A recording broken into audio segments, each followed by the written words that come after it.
Mastu Nama Sidam Karing Bawuna Langgeng Kakang Nararado Kakang Resi Kanika Putra sawetawis rawuh wonten ing madyaning Bale Martya Kundha Manik Kakang Narado boten benten kelawan parapatan ingkang sampun kelampah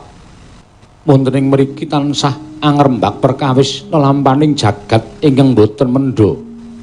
nanging malah saya ndodra Kakang Narado perkencang warudayang Pak Pong Buk Bolong kali cedhe sapa sing gawe ha inggih lho Di kelompok piyambak menika ngantos bingung dayanipun menapa lelampahan kados mekaten menika teka jagat ketaman pegebluk ingkang madal sairing usada mongko sampun kathah para titah pujangkara ingkang dados kurban sirna wonten ing Madyapada krana katraking wewalaking dewa menika kados mekaten menika kula westani welaking dewa